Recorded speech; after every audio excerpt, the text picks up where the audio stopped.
mas queria dizer um bocadinho mais do que isso.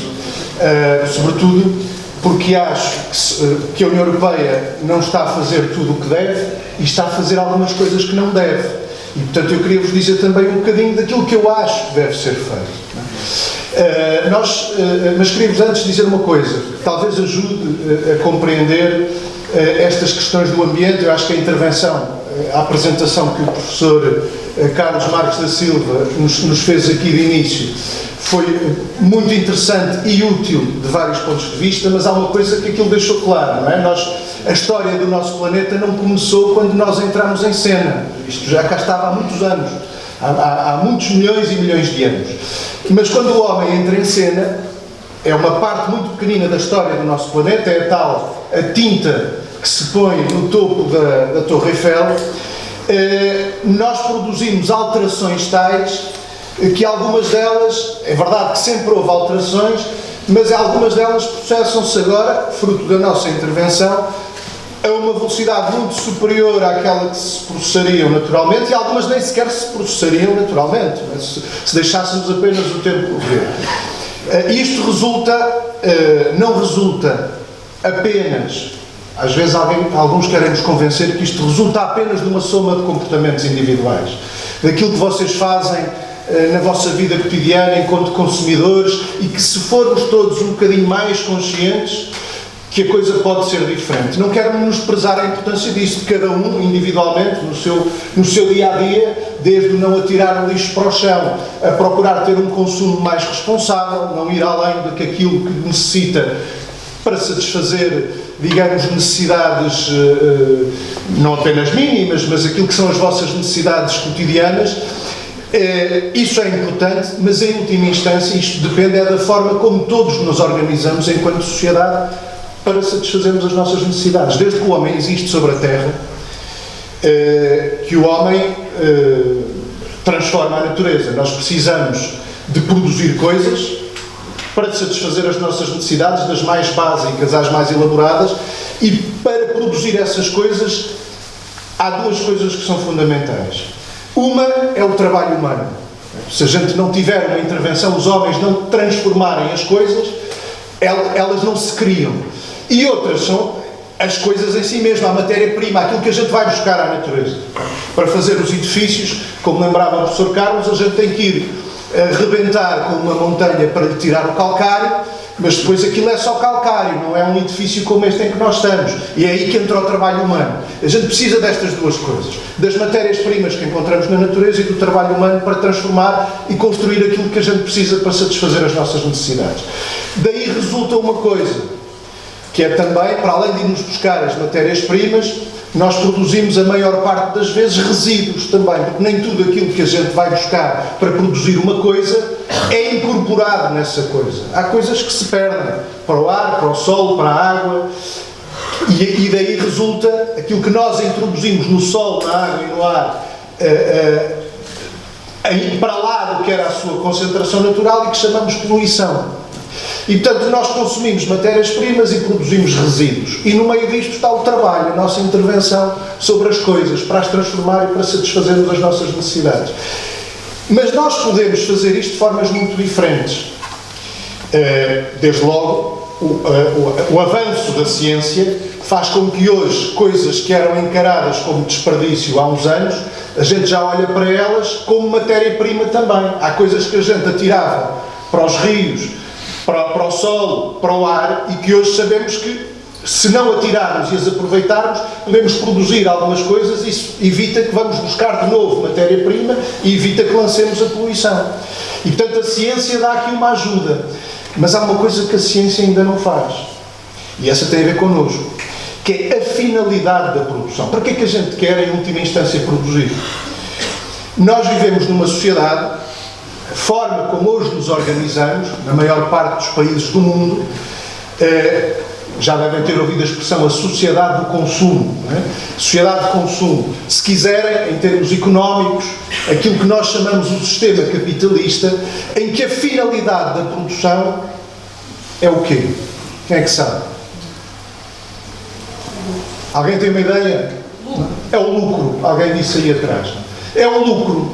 Ou seja, nós não produzimos nesta sociedade não se produz, pode haver uma necessidade, mas se não houver poder aquisitivo, não houver poder de compra de quem quer satisfazer essa necessidade, quem produz, o empresário, não vai produzir. Há pouco, na imagem que o professor Carlos nos mostrava, lembram-se daquela imagem que tinham ali um conjunto de arranha-céus e depois não sei qual eram os países, mas pronto, e depois os arranha-céus eram Nova Iorque, o outro seria a maior parte do mundo, mas em todo o caso era ali um país que demonstrava aparentemente ter grande escassez de bens para satisfazer necessidades. Vamos lá ver, em determinadas regiões do mundo, como aquela que o professor Carlos nos mostrou a fotografia, seria muito útil também termos telemóveis, as pessoas terem telemóveis para poderem comunicar à distância. Mas não há lá quem esteja a produzir telemóveis. As pessoas não podem comprar, não têm poder de compra para produzir telemóveis. E é por isso que a produção de telemóveis está em países, por exemplo, como a Suécia, onde já por cada pessoa há mais de 2 telemóveis. Não é? Na Suécia, por exemplo, em Portugal também há mais telemóveis do que pessoas.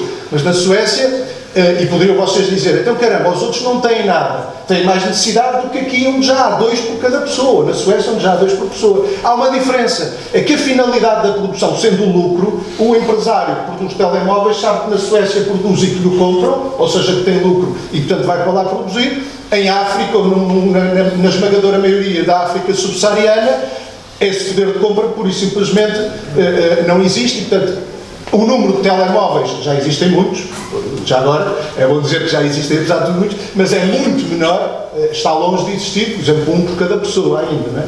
E portanto, se nós, numa sociedade em que as coisas funcionam assim, o que é que acontece? A pressão, para já, há uma grande desigualdade, como estamos a ver, não é? Mas sobretudo, a pressão para o consumo, porque é o consumo que permite o lucro. Não é apenas o consumo que permite o lucro, mas o consumo é algo fundamental para garantir o lucro. Depois há outras coisas que dariam para outra conversa.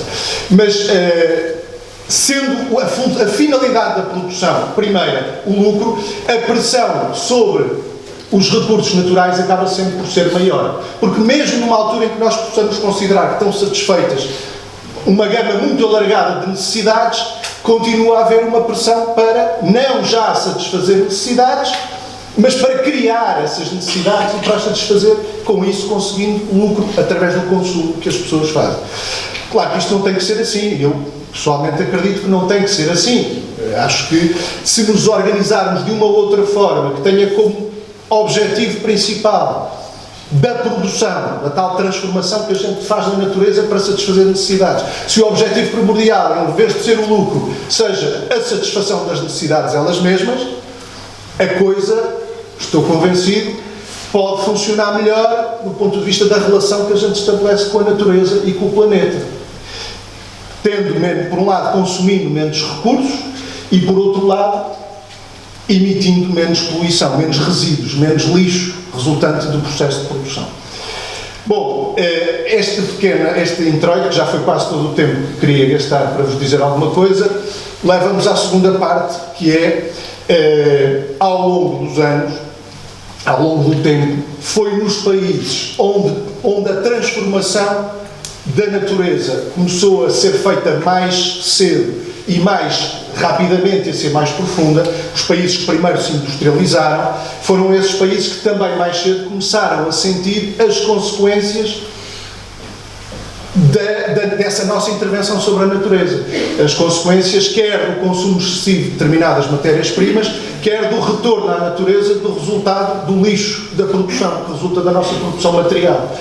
E, portanto, foi nesses países que primeiro se tornou evidente a necessidade de tomar algumas medidas para impor regras. No fundo é disso que estamos a falar, no que toca quer à utilização de recursos, quer àquilo que a gente devolve ao meio ambiente, sob a forma de poluição. Quando nós entramos na União Europeia, já lá vão uns anos, na altura ainda não se chamava União Europeia, chamava-se CEE, a maior parte dos outros países que faziam parte da União Europeia, da CEE, estavam já mais avançados do que nós. Nós entramos em 86 juntamente com a Espanha, estavam lá outros 10 países, na altura, com a nossa entrada foram 12, passaram a ser 12, mas desses 10 países eram, na sua esmagadora maioria, países já bastante dos mais industrializados, não só da Europa, mas até do mundo. E, portanto, eram países que estavam já mais conscientes das consequências para a natureza de determinados fenómenos, determinados processos produtivos. E é por isso que também mais cedo começaram a impor determinadas regras. Nós, de alguma forma, em muitos domínios, ainda que não tivéssemos, não era claro para nós a necessidade disso, acabámos também por, de alguma forma, beneficiar disso, no sentido em que passámos a ter uma legislação de proteção, por exemplo, da poluição nos cursos de água, de poluição no solo, no ar, poluição através do ruído, uma coisa também que está aí agora muito em voga, por causa da questão que está aí do aeroporto, que é um dos domínios de intervenção, para começar a responder à pergunta que o vosso professor queria que eu respondesse, o que é que a União Europeia afinal faz nas áreas do ambiente. Uma das coisas que faz é esta, né? Estipula diretivas relativamente às águas, relativamente ao ar, relativamente ao ruído, de valores máximos de determinados poluentes que não podem ser ultrapassados. E depois isso na legislação dos vários países que fazem parte da União Europeia, isso tem que estar inscrito também, esses limites máximos de poluição de determinados poluentes. Depois tem intervenção também noutras áreas. Uma das coisas que o homem faz ao intervir sobre a natureza não é só dispersar poluição no meio ambiente, é também, o professor Carlos Marques falou um bocadinho nisso, é alterar os habitats naturais. Nós destruímos determinados habitats, transformamos-los, fragmentamos-nos, não é? A nossa intervenção é responsável pela destruição, quer de outros seres vivos, podendo até isso ir até à extinção de determinadas espécies. Nós neste momento estamos com um ritmo, nós tivemos ao longo daquela história que o professor Carlos aqui contou ao início, tivemos momentos na história deste planeta de chamadas de extinções em massas, em que num período muito curto, no tal período muito curto, que em geologia pode ser 1 milhão de anos, mas é muito curto para a história do planeta, extinguiram-se um número muito elevado de espécies de seres vivos, animais, vegetais e outros. Nós estamos novamente, o ritmo de extinção de espécies é comparável com aqueles que tivemos nesses períodos, mas com a novidade que neste caso isso se deve claramente à intervenção do homem, coisa que não aconteceu nos outros períodos. E portanto uma das coisas que é necessário fazer-se também é proteger quer estes seres vivos, quer os espaços que estes seres vivos ocupam à superfície da Terra e que são essenciais para eles se manterem. Preservar espécies, a biodiversidade e os hábitats. Há também nesse campo legislação, desde há vários anos, que permite reconhecer determinados habitats que nós consideramos particularmente importantes ou determinadas espécies que nós consideramos particularmente importantes e incluí-los numa rede, protegê-los, impor determinadas restrições na utilização daqueles espaços e incluí-los numa rede que se chamou, alguém sabe, tem ideia de como é que se chamou? Rede Natura 2000 era o nome, agora chama-se mais abreviadamente Rede Natura, que é uma rede que ao nível da União Europeia tem incluídas várias áreas naturais ou semi-naturais, onde nós consideramos que estão valores naturais importantes e, portanto, ali nem tudo pode ser feito, porque só podem ser feitas aquelas atividades humanas que permitam manter os valores que lá estão.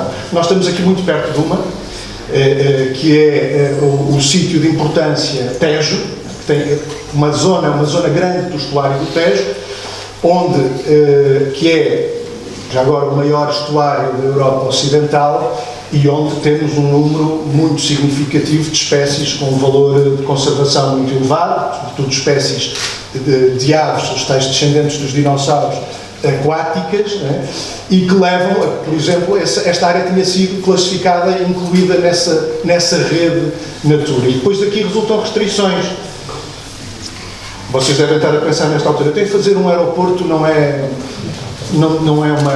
devia ser não se fazer um aeroporto não devia ser uma dessas restrições. Bom, há um estudo, precisamente por causa da legislação existente, há um estudo que se tem que fazer, foi feito um estudo de impacto ambiental, mas há ainda uma outra coisa que se tem que fazer, que é demonstrar que a existência daquele aeroporto não compromete os valores naturais que lá estão, os habitats e as espécies que lá estão.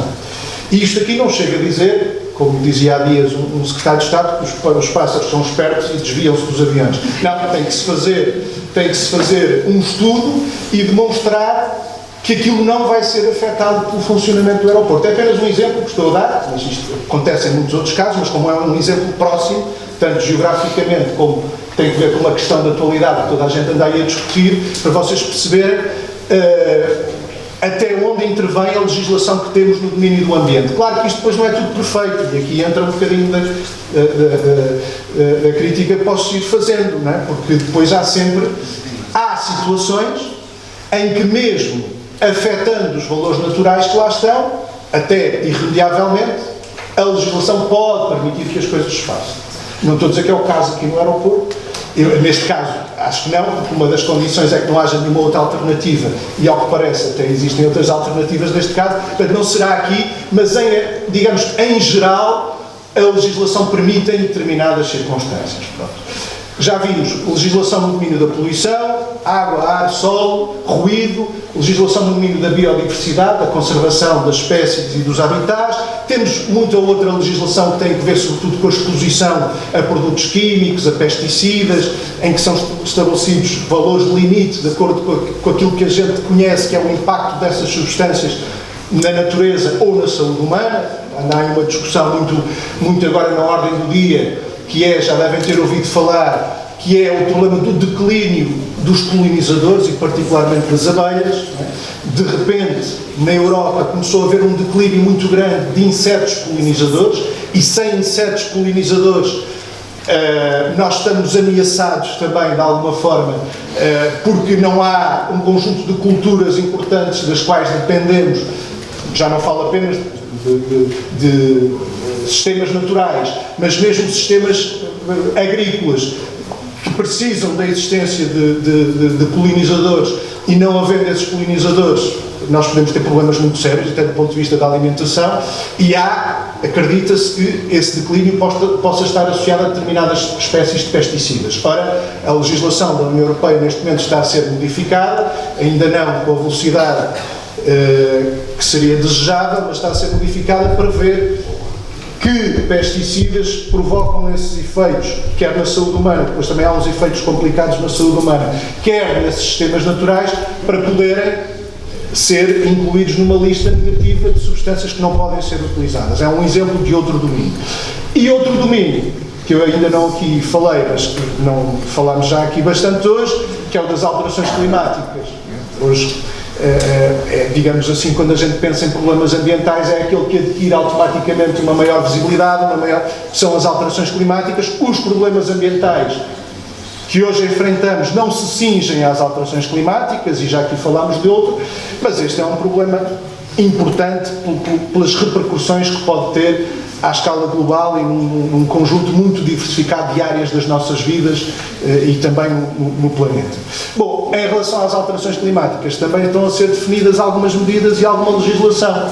Por exemplo, a União Europeia ainda agora recentemente anunciou, ainda esta semana, que se compromete a reduzir as emissões dos tais gases de efeito de estufa, até 2030, ou seja, daqui por 10 anos, a metade em comparação com aquilo que se queimava, que se emitia em 1990. Portanto, aquilo que se propõe fazer a União Europeia daqui a 10 anos, estar a queimar apenas metade, ou seja, a emitir metade das emissões que emitia em 90, e isto por si só já é matéria de discussão. Há quem diga que não é suficiente, porque há quem diga, ainda ontem, não sei se estiveram atentos a isso nas notícias, ontem não, anteontem, mas foi no dia em que a Comissão Europeia apresentou esta proposta de lei que prevê este compromisso de reduzir até 50% as emissões até 2030, fez-se uma grande conferência de imprensa e convidaram a jovem Greta Thunberg, que todos conhecem certamente, para ir à apresentação desta lei do clima. Estavam convencidos que ela ia tecer grandes elogios àquilo e dizer, estão a ver, aqui está um exemplo que o resto do mundo deve seguir, e a coisa correu um bocadinho mal, porque ela chegou lá e disse, isto é uma rendição, vocês com isto não estão a fazer nada do que devem, estão a fazer tudo o que não devem. Porquê? por um lado, porque há quem considere que a redução não é suficiente, sobretudo a velocidade de redução, ou seja, estão a atirar para muito longe reduções que devem ser feitas mais rapidamente, mas também porque se disse ela, e com alguma razão, que a redução das emissões de gases com efeito de estufa tem que ser feita em todo o mundo, não chega a fazer aqui na Europa. Mas, ou seja, há uma responsabilidade comum nessas reduções. Mas havendo uma responsabilidade comum, há uma responsabilidade que é diferente. Nós não podemos pedir àqueles desgraçados que estão longe de poder satisfazer necessidades básicas, que nunca queimaram ou queimaram muito pouco, nunca queimaram, é um exagero, mas queimaram muito pouco de combustíveis fósseis em comparação com aquilo que nós fizemos na Europa. Não podemos pedir o mesmo esforço a uns e a outros. E, portanto, para dar alguma flexibilidade a uns, sobretudo aos que têm menos responsabilidades no estado a que chegamos, aqueles que têm maiores responsabilidades no estado em que chegamos têm que fazer mais pela vida. E, portanto, há quem diga que a União Europeia, aquilo que está a apontar ao reduzir apenas 50% em comparação com os valores de 1990 nos próximos 10 anos, que é pouco e que não chega. Isto não tem só que ver com metas, com dizer se reduzimos 50 ou 60 ou 70, porque isso é muito fácil às vezes. A União Europeia tem, desde há muito tempo, vindo a dizer que reduz 50, agora diz que até 2050, que até reduz, que se torna neutra do ponto de vista carbónico, ou seja, na prática reduz tudo, o que emitir vai ser compensado por aquilo que arranjar maneira de absorver, mas isto, esta discussão sobre se reduz muito pouco ou assim, vale de pouco se nós não dissermos também como é que pensamos reduzir. Ou seja, a gente tem que dizer, não é só se reduz 50 ou 60 ou 70, temos que dizer como é que pensamos reduzir. E aqui é todo um outro campo de discussão que se abre, e eu vou-me calar porque vocês já estão mesmo com vontade de fazer as perguntas, mas apenas para perceberem as várias questões que aqui se colocam, não é? Neste momento a União Europeia como é que propõe reduzir as emissões de gases com efeito de estufa? Criou um mercado, chamado mercado do carbono, em que as pessoas que emitem, os empresários, as empresas, as indústrias que emitem, os grandes emissores, vão comprar e vender no mercado o direito a poluir. Ora, isto já existe há uns anos, chamam-se as licenças de emissão. No fundo, são direitos de poluir, que as pessoas compram e vendem no mercado. Isto não tem funcionado propriamente bem. Durante muitos anos era mais barato comprar licenças para poluir do que investir em tecnologias menos poluidoras. E, portanto, aquilo que faziam os principais poluidores era ir ao tal mercado, compravam licenças e escusavam de investir em tecnologias que já hoje existem, que a ciência já hoje nos oferece e que permitem poluir menos. E, portanto, este mercado tem aspectos perversos, mas foi o caminho que a União Europeia escolheu seguir. Novamente aqui, deveria ser, era preferível, aquilo que temos dito lá no Parlamento Europeu, era preferível seguir um outro caminho. Em lugar da compra e venda do direito a poluir, nós estabelecermos uma abordagem normativa em que dizemos simplesmente, como já se faz em relação a outros poluentes, que eu vos dizia há pouco, a própria União Europeia já faz isso para vários poluentes, mas não faz para o dióxido de carbono, estabelecer limites de emissão consoante as tecnologias que existem e que estão disponíveis, e depois as pessoas têm que cumprir, neste caso as indústrias teriam de cumprir esses limites. Transportes. É uma área essencial, o Pacto Ecológico que a União Europeia apresentou há dias e que tem as medidas que a União Europeia espera pôr em marcha para combater as alterações climáticas, tem vários capítulos. Há um capítulo de transportes, e eu vou terminar com isto. Vocês, quer dizer, não imaginam que seja possível, porque os transportes são responsáveis por uma grande parte das emissões. Uma grande parte das emissões de gases com efeito de estufa resultam dos transportes. E há um bocadinho aquela ideia, o professor Carlos há pouco dizia, que o carro elétrico, porque não emite quando está a andar, nos pode resolver os problemas. Isso não é inteiramente verdade, porque o carro elétrico, não emitindo quando está a andar, emite para ser produzido e emite indiretamente quando está a receber a eletricidade que lhe estamos a meter nas baterias para depois ele poder andar. Essa eletricidade, muitas vezes, e em vários países, é feita à custa de grandes emissões, é produzida à custa de grandes emissões, da queima de carvão, por exemplo. Em Portugal também isso ainda acontece, mas indiretamente os carros elétricos também precisam também emitem. Então qual é a solução aqui? A solução é o transporte público. Não é possível a gente pensar na diminuição das emissões de gases com efeito de estufa se não dermos uma grande atenção ao transporte público. Desse ponto de vista, Portugal está até melhor, nestes últimos anos, podemos dizer que se tem portado melhor que a União Europeia. A União Europeia, neste documento que apresentou sobre os transportes para reduzir as emissões, não utiliza uma única vez a palavra, a expressão transporte público. Uma única vez. É uma coisa que não existe. Diz que, substituindo, se a gente conseguir substituir todos os carros por carros elétricos, a coisa provavelmente vai. Não vai. Não vai porque as emissões não acabam e nós estamos sempre a precisar de uma quantidade insustentável de materiais para produzir todo o parque automóvel que hoje temos e que está a crescer aqui e noutros países. E, portanto, sem transportes públicos não há também maneira de lidar com este problema e, nesse sentido, aquilo que nós fizemos em Portugal nestes últimos anos, por exemplo, em relação ao passo social intermodal, é o caminho a seguir. Diminuir significativamente o preço que as pessoas pagam do passe, do transporte público. Só falta outra coisa agora que ainda não foi feita, que é melhorar muitíssimo a qualidade desses transportes e a qualidade da oferta que é feita às pessoas. Isto, como digo, estamos a falar de coisas que não dependem de comportamentos individuais apenas, dependem da forma como nós todos nos organizamos. Mas a forma como nós todos nos organizamos também depende da vossa intervenção individual. E é aqui que vocês têm que pensar, não é só naquilo que podem fazer para serem consumidores mais conscientes e responsáveis e mais amigos do ambiente, é aquilo que podem fazer para nós todos arranjarmos uma forma de nós nos organizarmos enquanto sociedade para podermos parar com o dano que estamos a infligir ao planeta. E aqui há uma coisa muito importante que já aqui foi dita, é que os efeitos daquilo que nós estamos a fazer não param no momento em que nós deixarmos de o fazer. Há uma coisa chamada inércia, que é aquilo que explica, por exemplo, quando vocês vão num autocarro em movimento, se o autocarro travar e vocês não forem agarrados, são projetados lá para a frente. Aqui com os sistemas naturais é um bocadinho a mesma coisa. Mesmo que a gente pare hoje de emitir, há quem diga que há um conjunto de transformações que se iriam operar, nomeadamente no clima, que nós já não conseguiríamos evitar. E isto coloca um bocadinho um sentido também de urgência nisto tudo, e o isto tudo é, em última instância, a forma como nos organizamos enquanto sociedade.